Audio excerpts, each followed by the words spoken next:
بسم اللہ الرحمن الرحیم۔ باب سجود التلاوتی، یہ باب ہے سجدے تلاوت کے بیان میں۔ یہ باب ہے سجدے تلاوت کے بیان میں۔ اس سے پہلے نماز سے متعلق مسائل کو بیان کیا گیا اور نماز ہی سے متعلق سجدے سہو کے بھی مسائل کو بیان کیا گیا۔ اسی سے قریب ایک مسئلہ ہے سجدے تلاوت کا۔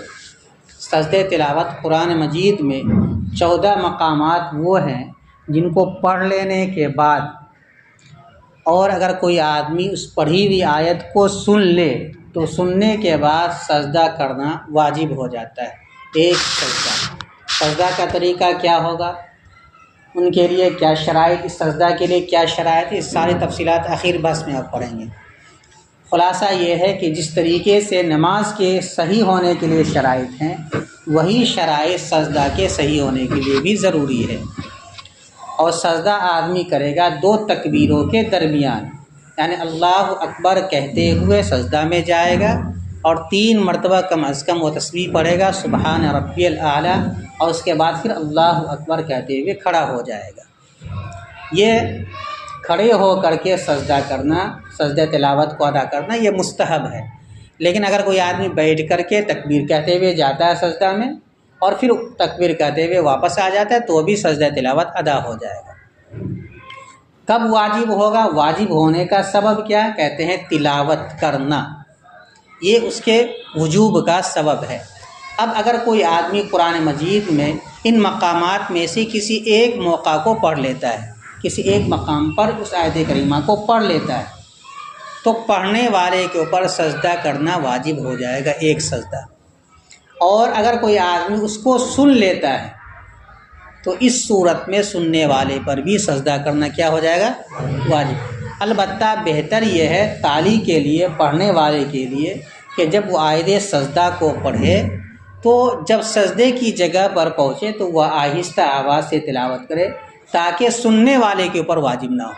لیکن اگر بلند آواز سے پڑھ لیتا ہے اور سننے والا تیار نہیں ہے تو بھی اگر کان میں آواز پڑ گئی تو سجدہ کرنا اس پر کیا ہو جائے گا؟ واجب ہو جائے گا۔ البتہ 4 لوگ ایسے ہیں جن پر سجدہ کرنا واجب نہیں ہوتا سن لینے کے باوجود۔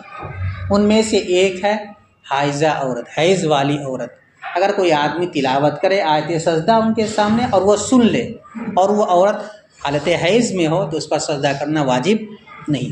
اسی طریقے سے دوسری وہ عورت ہے جو حالت نفاس میں ہو، ولادت ہوئی ہے اور نفاس کا خون جاری ہے، حالت نفاس میں ہے، وہ اگر آیت سجدہ کو سن لے تو سننے کی بنیاد پر سجدہ تلاوت کا ادا کرنا اس کے ذمہ واجب نہیں ہے، کیونکہ ان دونوں عورتوں کے لیے قرآن مجید کا پڑھنا جائز نہیں ہے۔ لیکن اگر کسی سے سن لے آیت سجدہ تو بھی واجب نہیں رہے گا۔ تیسرا شخص ہے امام اور چوتھا شخص ہے مقتدی۔ ان دونوں کے لیے شرط یہ ہے کہ جس امام کے اقتداء میں چند لوگ کھڑے ہو کر کے نماز ادا کر رہے ہیں، ان مقتدیوں میں سے کوئی ایک آدمی بلند آواز سے آیت سجدہ پڑھ دے نماز ہی کے درمیان، تو جس امام کے پیچھے یہ مقتدی نماز پڑھ رہا ہے اس امام پر سجدہ کرنا واجب نہیں ہوگا۔ ٹھیک اسی طریقے سے اس امام کے ساتھ جو دوسرے لوگ شریک ہیں نماز میں، ان مقتدیوں پر بھی اس مقتدی کے پڑھنے کی بنیاد پر سجدہ کرنا واجب نہیں ہوگا۔ البتہ ان 2 صورتوں میں اگر کوئی آدمی باہر سے آیت سجدہ پڑھتا ہے تو ایسی صورت میں فی الحال تو سجدہ کرنا واجب نہیں ہوگا، لیکن جب وہ نماز سے فارغ ہو جائیں گے امام بھی اور مقتدی بھی تو ایسی صورت میں لوگ سجدہ ادا کریں۔ اگر نماز ہی کے درمیان سجدہ کر لیتے ہیں یہ لوگ باہر کے کسی آدمی کی تلاوت آیت سجدہ کو سننے کے بعد تو یہ سجدہ کر لینا کفایت نہیں کرے گا، بلکہ دوبارہ اس کو نماز سے فارغ ہونے کے بعد سجدہ کرنا پڑے گا۔ اور حالت حیض اور نفاس میں چاہے آدمی نماز میں کوئی آدمی تلاوت کرے یا نماز سے باہر تلاوت کرے، باہر صورت ان کے ذمہ سجدہ تلاوت کرنا واجب نہیں ہے۔ دیکھو سببہ التلاوۃ علی التالی والسامع فی الصحیح، سجدہ تلاوت کا سبب، سجدہ تلاوت کے واجب ہونے کا سبب تلاوت کرنا ہے، تالی کے ذمے اور سننے والے کے ذمے۔ یعنی تلاوت کرنے والے پر بالاتفاق تلاوت کرنے کی وجہ سے سجدہ کرنا کیا ہو جائے گا؟ واجب ہو جائے گا۔ والسامع فی الصحیح، اور سننے والے کے اوپر، وہ جو تلاوت کرنا ہے اس تلاوت کو اگر کوئی سن لیتا ہے تو سننے والے پر بھی سجدہ کرنا واجب ہے صحیح قول کے مطابق۔ یہی مفتابق قول، بعض لوگوں نے کہا کہ سننے والے پر واجب نہیں ہے، لیکن وہ صحیح قول نہیں ہے۔ اچھا، یہ جو واجب ہوتا ہے فوراً واجب ہو جاتے ہیں، کہتے ہیں بگنجائش، مؤخر کرنے کی اجازت۔ یعنی مثلاً کسی کاج میں مشغول ہے اور سن لیا کسی سے پڑھتے ہوئے، اب ایسا نہیں کہ فوراً سجدہ کرنا واجب ہو جائے، تو گنجائش ہے، لیکن زیادہ تاخیر کرنا ہے بغیر کسی عذر کے، اس کو فقہ نے لکھا ہے کہ مکروہ ہے، یعنی مکروہ تنزیہ ہے، کچھ نہ کچھ گناہ ہے۔ بہتر یہ ہے کہ جیسے ہی وقت ملے تو فوراً سجدہ کو ادا کر لیں۔ وَهُوَ وَاجِبٌ عَلَى التَّرَاخِي، اور سجدہ تلاوت واجب ہوتا ہے تراخی کے ساتھ، ان لم یکن فی الصلاۃ، اگر وہ نماز میں نہ ہو۔ وَكُرِهَ تَأْخِيرُهُ تَنزِيهًا، اور اس کو مؤخر کرنا مکروہ تنزیہی ہے، یعنی بغیر کسی عذر کے سجدہ تلاوت کو مؤخر کرنا مکروہ تنزیہی ہے۔ وَيَجِبُ عَلَى مَنْ تَلَا آیَةً وَلَوْ بِالْفَارِسِيَّةِ، آگے مسئلہ یہ بیان کیا جا رہا ہے کہ اگر کوئی آدمی آیت سجدہ کو عربی زبان کے علاوہ کسی اور زبان میں پڑھے، تو اگر کوئی آدمی عربی زبان کے علاوہ اسی عبارت کو دوسری زبان میں پڑھے تو بھی سجدہ کرنا کیا ہو جائے گا اس کے ذمہ؟ واجب۔ ترجمہ نہیں، ترجمہ پڑھنے سے سجدہ کرنا واجب نہیں ہوتا ہے۔ اس آیت کریمہ کو جو عربی عبارت میں لکھی ہوئی ہے، اگر اسی کو دوسری زبان میں پڑھے، چاہے وہ انگریزی زبان ہو، چاہے وہ ہندی زبان ہو، چاہے وہ کوئی اور زبان ہو، اسی عبارت کو، نفس عبارت کو پڑھے، تو اس صورت میں بھی سجدہ کرنا کیا ہو جاتا ہے؟ واجب ہو جاتا ہے۔ اور واجب ہے اس شخص پر سجدہ کرنا جس نے آیت سجدہ کی تلاوت کی ہو، اگرچہ وہ عربی زبان کے علاوہ، فارسی سے مراد عربی زبان کے علاوہ۔ ایک دوسری چیز، سجدہ کرنا کب واجب ہوگا؟ کہتے ہیں اس کے لیے ایک شرط یہ ہے کہ جس لفظ پر سجدہ کرنا ضروری ہے، اس لفظ سے پہلے یا اس کلمے سے پہلے ایک کلمہ اس سے پہلے یا ایک کلمہ اس کے بعد ملا لے، تب جا کر کے سجدہ کرنا واجب ہوگا، اور ایسا مانا جائے گا جیسا کہ مکمل آیت کی اس نے تلاوت کی ہے۔ اگر صرف ایک لفظ پڑھ لیتا ہے، مثلا قرآن مجید میں سورہ رعد کے اندر، سورہ اعراف کے اندر اللہ تعالیٰ نے فرمایا ہے وَلَهُ يَسْجُدُونَ، تو یسجدون کے اوپر سجدہ کرنا واجب ہے۔ لیکن اگر صرف یسجدون پڑھتا ہے تو اتنا پڑھنے سجدہ کرنا واجب نہیں ہوگا، بلکہ اس سے پہلے لہو کو ملا لے یا اس کے بعد اگر آیت کریمہ اس کو ملا لے تو سجدہ کرنا واجب ہو۔ البتہ ان 14 مقامات میں سے ایک موقع وہ ہے کہ جہاں صرف نفس اس آیت کو پڑھ لینے سے بھی سجدہ واجب ہو جاتا ہے، جس پر سجدہ کرنے کا حکم دیا گیا ہے، اور وہ ہے سورہ اقرا کی آیت، سورہ علق کی آیت۔ کیا؟ وَاسْجُدْ وَاقْتَرِب، یہ دونوں ملا کر کے تب سجدہ کیا جاتا ہے۔ لیکن اگر کوئی آدمی صرف وَاسْجُدْ پڑھ لیتا ہے تو بھی سجدہ کرنا واجب ہو جائے گا۔ اس کے علاوہ جتنی بھی آیت سجدہ ہے، اس سے پہلے اگر ایک کلمہ آگے یا ایک کلمہ بعد ملا کر کے پڑھتا ہے تب کرنا، سجدہ کرنا کیا ہوگا؟ واجب ہوگا۔ اور وہ مقامات کیا کیا ہیں آگے تفصیل کے ساتھ اس کو گنایا۔ وَقِرَاءَةُ حَرْفِ السَّجْدَةِ مَا كَلِمَةٍ قَبْلَهُ أَوْ بَعْدَهُ مِنْ آیَتِهَا كَالْآیَةِ فِي الصَّحِیحِ، اور حرف سجدہ کا پڑھنا، حرف سجدہ سے مراد کلمہ سجدہ کا پڑھنا، کلمہ سجدہ سے مراد وہ کلمہ جس کی جانب، جس میں اشارہ ہے سجدہ کرنے کی جانب، اور کلمہ سجدہ کا پڑھنا ایسے کلمے کے ذریعے، ایسے کلمے کے ساتھ جو اس حرف سجدہ سے پہلے ہو یا اس حرف سجدہ کے بعد ہو، اسی آیت میں کل آیتی، پوری آیت پڑھنے کے مانند ہے، فی الصحیح، صحیح قول کے مطابق۔ پتہ یہ چلا کہ صرف حرف سجدہ کو اگر پڑھ لیتا ہے، جس حرف میں سجدے کی جانب اشارہ اس کو اگر پڑھ لیتا ہے تو سجدہ کرنا واجب نہیں ہوگا، سوائے وسجد کے جو سورہ علق کے اندر ہے، وہاں پر سجدہ کرنا واجب ہو جائے گا۔ باقی تمام مقامات میں آگے پیچھے کسی ایک کلمے کا ملا کر پڑھنا ضروری ہے۔ اب وہ مقامات کیا کیا اس کو تفصیل کے ساتھ بیان کیا ہے۔ کل مقامات تمام ائمہ کے نزدیک 14 ہے۔ کتنے ہیں؟ 14 ہے۔ حالانکہ سجدہ جو لکھا ہوا ہے کل مقامات میں وہ کل 15 ہے۔ سورہ حج میں 2 جگہ لکھا ہوا ہے سجدہ، تو احناف کے یہاں پہلی جگہ پر سجدہ کرنا واجب ہے، دوسری جگہ پر سجدہ کرنا واجب نہیں ہے۔ یہ 14 مقامات کیا ہے اس کو تفصیل سے گناتے ہیں۔ وَآیَتُهَا 14 آیتن، اور آیت سجدہ 14 آیت کریمہ ہے، اور آیت سجدہ 14 آیت کریمہ ہے۔ فی الاعراف، نمبر 1 سورہ اعراف میں، سورہ اعراف میں ہے یسجدون کا لفظ۔ نمبر 2 والرعد، سورہ رعد میں، سورہ رعد میں کیا لفظ ہے؟ والآصال، یہی ہے نا۔ نمبر 3 والنحل، اور سورہ نحل میں، سورہ نحل میں کہاں پہ سجدہ کرنا ہے؟ یؤمرون، کیا ہے؟ یہی ہے۔ نمبر 4 والاسراء، اور سورہ اسراء کے اندر، سورہ اسراء میں کہاں سجدہ کرنا ضروری ہے؟ خشوع، یہیں پہ ہے۔ نمبر 5 ومریم، اور سورہ مریم میں، سورہ مریم میں کہاں؟ بقیہ کے اوپر سجدہ کرنا واجب۔ وَأُولِي الْحَجِّ، اور سورہ حج کے پہلے سجدے پر سجدہ کرنا واجب ہے۔ پہلا سجدہ کیا ہے؟ یشاء، یشاء۔ والفرقان، اور سورہ فرقان کے اندر، سورہ فرقان میں کہاں سجدہ کرنا واجب ہے؟ نفورا۔ والنمل، نمبر 8 سورہ نمل میں، سورہ نمل میں کہاں سجدہ کرنا واجب ہے؟ عظیم کے اوپر۔ کہاں پر؟ نمبر 9 والسجدۃ، اور سورہ سجدہ کے اندر، اور سورہ سجدہ میں کیا کرنا واجب ہے؟ یستکبرون کے اوپر۔ نمبر 10 والصاد، اور صاد میں، سورہ صاد میں کہاں سجدہ کریں گے؟ حسن مآب کے اوپر سجدہ کیا جائے گا۔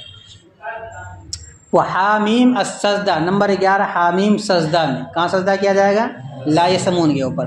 والنجم، اور سورہ نجم میں کہاں کیا جائے گا؟ وعبدوا۔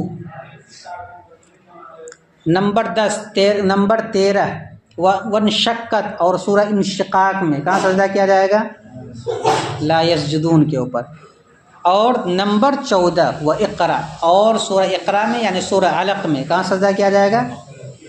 واقترب کے اوپر۔ اصل کیا ہے؟ وسجد، وسجد ہی کے اوپر سجدہ کیا جاتا ہے، تو لیکن دونوں کو ملا کر کے جب پڑھ لے گا تو پھر سجدہ کرنا واجب ہو جائے گا۔ اور ایک کے قول کے مطابق اگر صرف وسجد بھی پڑھ لیتا ہے تو بھی سجدہ کرنا کیا ہو جائے گا؟ واجب ہو جائے گا۔ وَيَجِبُ السُّجُودُ عَلَى مَنْ سَمِعَ وَإِن لَّمْ يَقْصِدِ السَّمَاعَ إِلَّا الْحَائِزَ وَالنُّفَسَاءَ وَالْإِمَامَ وَالْمُقْتَدِي بِهِ، اور سجدہ کرنا واجب ہو جاتا ہے ہر اس شخص پر جو آیت سجدہ کو سن لے اگرچہ اس نے سننے کا قصد نہ کیا۔ یہ مسئلہ بیان کیا گیا سننے والے سے متعلق، کہ پڑھنے والے کے بارے میں تو بتلا دیا کہ کسی زبان میں آیت سجدہ کو پڑھ لے تو سجدہ کرنا واجب ہو جائے گا، اور وہ مقامات یہ 14 ہے۔ سننے والے کے بارے میں ضابطہ یہ بیان کیا جائے گا، قصد کرے یا نہ کرے، اگر کان میں آواز پہنچ گئی سجدے کی تو سجدہ کرنا کیا ہو جائے گا؟ واجب ہو جائے گا، البتہ 4 لوگوں کو چھوڑ کر۔ اور سجدہ کرنا واجب ہو جاتا ہے ہر اس شخص پر جو سنے، یعنی آیت سجدہ کو سنے اگرچہ اس نے سننے کا قصد نہ کیا ہو، سوائے حیض اور نفاس والی عورت کے۔ نمبر 1 حیض والی عورت کے اور نفاس والی عورت کے، والامام، اور امام کے، والمقتدی بھی، اور اس کی اقتداء، یعنی یہاں پر شرط یہ ہے کہ اسی امام کے پیچھے پڑھنے والے مقتدی میں سے کسی ایک نے پڑھا ہو اور وہ تلاوت سنا ہو، وہ امام اور اس کے ساتھ نماز پڑھنے والے دوسرے مقتدی۔ وَلَوْ سَمِعُوهَا مِنْ غَيْرِهِ سَجَدُوا بَعْدَ الصَّلَاةِ، لیکن اگر یہی امام اور مقتدی کسی اجنبی آدمی سے یا کسی ایسے شخص سے آیت سجدہ کو سن لے جو نماز کے اندر داخل نہیں ہے، تو اس صورت میں فی الحال سجدہ نہیں کرے گا، بلکہ نماز سے فارغ ہونے کے بعد سجدہ کرے گا۔ اگر نماز میں کر لیتا ہے تو یہ سجدہ کافی نہیں مانا جائے گا، استرینو اس کو لوٹانا ہوگا۔ وَلَوْ سَمِعُوهَا مِنْ غَيْرِهِ، اور اگر یہ لوگ سے مراد امام اور مقتدی، اور اگر یہ امام اور مقتدی آیت سجدہ کو سن لے اپنے مقتدی کے علاوہ سے، تو یہ لوگ سجدہ کریں گے نماز کے بعد۔ وَلَوْ سَجَدُوا فِيهَا، اور اگر اس نے نماز میں سجدہ کر لیا، لم تجزہم، تو یہ سجدہ ان کے لیے کافی نہیں ہوگا، لیکن اس سے نماز بھی فاسد نہیں ہوگی۔ وَلَمْ تَفْسُدْ صَلَاتُهُ فِي ظَاهِرِ صَلَاتُهُمْ فِي ظَاهِرِ روایہ، اور ظاہری روایت کے مطابق ان کی نماز بھی فاسد نہیں ہوگی، کیونکہ ایک زائد کام کر لیا تو نماز فاسد ہوگی نہیں ہوگی۔ صحیح قول یہی ہے کہ نماز فاسد نہیں ہوگی۔ ترجمہ پھر سے دیکھو ایک مرتبہ۔ یہ باب ہے سجدہ تلاوت کے بیان میں۔ سببہ التلاوت علی التالی والسامع فی الصحیح، سجدہ تلاوت کے واجب ہونے کا سبب تلاوت کرنا ہے، تلاوت کرنے والے کی ذمے بالاتفاق اور سننے والے کی ذمے صحیح قول کے مطابق، وہ واجب علی التراخی، اور سجدہ تلاوت واجب ہوتا ہے تراخی کے ساتھ، ان لم یکن فی الصلاۃ، اگر وہ نماز میں نہ ہو۔ اگر نماز میں ہے تو اس کا مطلب ہے کہ جس وقت نماز میں تلاوت کے فوراً کرنا ضروری، آگے مسئلہ پڑھیں گے کہ اگر نماز میں آیت سجدہ کو پڑھا اور سجدہ نہیں کیا تو اب بعد میں کرنے سے وہ ادا نہیں ہوگا، اب گنہگار ہوگا۔ اس صورت میں اب صرف توبہ استغفار ہی کر سکتا ہے، سجدہ نہیں کر سکتا ہے۔ اس لیے نماز سے باہر اگر تلاوت کرے گا تو تراخی کے ساتھ واجب، لیکن زیادہ تاخیر کرنا یہ مکروہ ہے۔ اور سجدہ تلاوت واجب ہے تراخی کے ساتھ اگر وہ نماز میں نہ ہو، اگر نماز میں ہے تو فوراً کرنا کیا ہو جائے گا؟ واجب ہو جائے گا۔ وقوری ہے تاخیرہ تنزیہاً، اور زیادہ سجدہ تلاوت کو مؤخر کرنا مکروہ تنزیہی ہے، اور واجب ہے اس پڑھنے والے اس شخص کے اوپر جو آیت سجدہ کو پڑھے اگرچہ وہ عربی زبان کے علاوہ میں پڑھے۔ کب واجب ہے؟ جبکہ اس کے ساتھ ایک حرف کو ملا لے۔ وقراءۃ حرف السجدۃ مع کلمۃ قبلہ او بعدہ من آیتہ کالآیۃ الصحیح، اور حرف سجدہ کا پڑھنا ایک ایسے کلمے کے ساتھ جو اس سے پہلے ہو، یعنی حرف سجدہ سے پہلے یا حرف سجدہ کے بعد ہو، اسی آیت میں سے کل آیتی پوری آیت کے پڑھنے کے مانند ہے کہ صحیح قول کے مطابق۔ وہ آیت ہے 14 آیتن، اور آیت سجدہ 14 آیتیں ہیں۔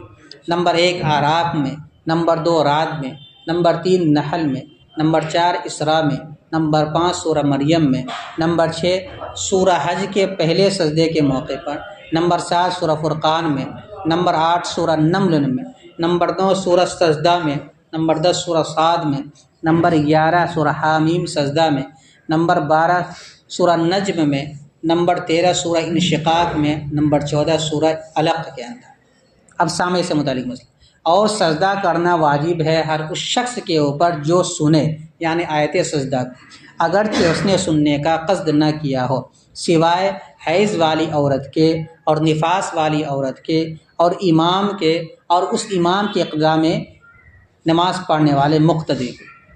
اور اگر یہ لوگ سن لیں، یعنی امام و مقتدی آیت سجدہ کو اس کے علاوہ سے، یعنی مقتدی کے علاوہ سے، تو یہ نماز کے بعد سجدہ کریں گے، اور اگر اس نے نماز میں سجدہ کر لیا لم تجزہم، تو یہ سجدہ ان کے لیے کافی نہیں ہوگا۔